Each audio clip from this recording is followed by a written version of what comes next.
Hello সবাইকে। আচ্ছা, সবাই কেমন আছো? আর গুড মর্নিং।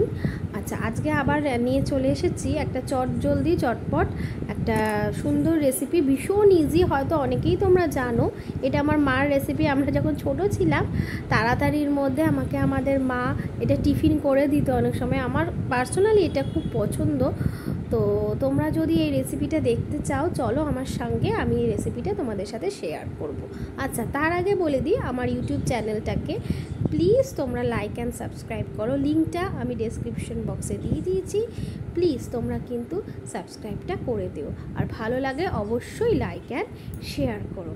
আচ্ছা, আমি তা বলে রাখি, এই রেসিপিটা যেটা আমি দেখাচ্ছি সেটা তোমরা টিফিনেও খেতে পারো বা লাঞ্চে তোমরা খেতে পারো। একটু অন্য রকম, আমরা তো সবসময় নর্মাল ফ্রাইড রাইস খেয়ে থাকি, তো ফ্রাইড রাইসে আমাদের বাসমতি চালটা অবশ্যই লাগে। তো এখানে সেরকম কিছু না, এটাকে আমি ছোটোবেলায় বা আমার মা বলতো ভাত ভাজা। তো চলো, ভাত ভাজা এই জিনিসটা খুবই একটা কমন নাম। তো সেইটা কীরমভাবে করব তোমরা করে দেখতে পারো। আমি খুব সিম্পলভাবে করেছি, আর আমি এখন যেই রান্নাগুলো করব তোমাদের সবার সাথে আমি শেয়ার করব। প্লিজ চলো আমার সাথে আসো। আচ্ছা, দেখতেই পাচ্ছ ছবিটা। আচ্ছা, প্রথমে আমি নিয়ে নিয়েছি আলু, পেঁয়াজ, লঙ্কা, ডিম, আর আমার বাড়িতে যে ভাতটা রয়েছে ওইটা। হ্যাঁ, দেখো আমি ঝিরিঝিরি করে সবগুলোই কেটে নিয়েছি। এর মধ্যে তোমরা আরও সবজি অ্যাড করতে পারো, বিনস, মটরশুঁটি, যেটা তোমাদের ফুলকপি যেটা হোক সেটা তোমরা অ্যাড করতে পারো। চলো তাহলে আমরা এখন রেসিপিটা শুরু করি। প্রথমে আমি কড়াইটা বসিয়ে নিলাম গরম করে, ওর মধ্যে এবারে আমি সাদা তেল দেব, পরিমাণ মতন সাদা তেল, খুব বেশি দেওয়ার দরকার নেই।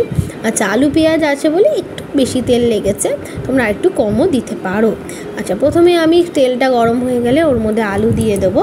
আলুর মধ্যে একটু নুন দিয়ে আলুটাকে হালকা ভাজার জন্য আমি রেখে দেবো। আলুটা এবার দেখো আলুটা ভাজা হচ্ছে। এবার আলুটা ভাজা হয়ে গেলে, একটু আড়া ভাজা হলে, মানে হালকা যখন পুরোপুরি সেদ্ধ হয়নি, একটু সেদ্ধ হয়েছে এরকম অবস্থায় আমি দেখো পেঁয়াজ, কাঁচা লঙ্কাটা দিয়ে দিয়েছি। ঠিক আছে, এবার ওগুলোকে ভাজা ভাজা করব, খুব সুন্দরভাবে ভাজা ভাজা করব, করে একদম নরম হয়ে গেলে আমরা দেখো আমি ভাজা করছি। আচ্ছা, ভাজা করতে করতে খুব চটজলদি রেসিপি কিন্তু এটা। আচ্ছা, হয়ে গেছে আমার ভাজা মোটামুটি। তো এবারে আমি এই ভাজাটার মধ্যে দিয়ে দেবো আমার যে ভাতটা করা ছিল। আচ্ছা, এটা কিন্তু আমি বাসি ভাত নিয়েছি, আর তোমরা কিন্তু নর্মাল ভাত রান্না করেও তোমরা এটা করতে পারো। এটা অনেক সময় মুখের চেঞ্জ আনার জন্য একটু করা। ঠিক আছে, তো ভাত যেরকম নর্মাল ভাত করো তোমরা, করে ভাতটাকে বেশি গলিয়ে দেবে না, একটু ডাটো ডাটো থাকবে এরকম ভাতটা দিয়ে ভালো করে দেখবে আমি ওটাকে মেশাতে হবে। যেমন আমরা চাউমিন মেশাই সেমনি ভাতটাকে দিয়েও আমরা করি। এটা অনেক সময় আমরা চাউমিন দিয়ে করে থাকি, তাই না বন্ধুরা? তো আমি এটা ভাত দিয়ে করছি। এটা আমার খুব ফেভারিট, এরকম ভাত থাকলেই আমি এটা করে নেওয়ার চেষ্টা করি। দেখো এটা হচ্ছে, সুন্দরভাবে এটাকে মিক্সিং করে নেব আমরা।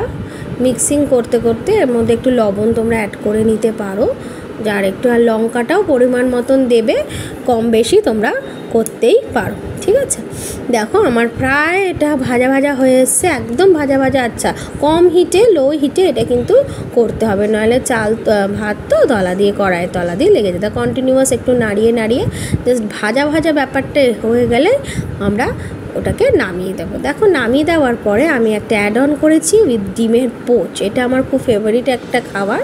তো আমি ডিম দিয়ে, এটা দিয়ে এখন আমি টিফিন করব। তোমরাও কি টিফিন করলে আজকে প্লিজ আমায় জানিও। তার আগে চ্যানেলটা please please please like, share আর সাবস্ক্রাইব করো। Thank you, bye by.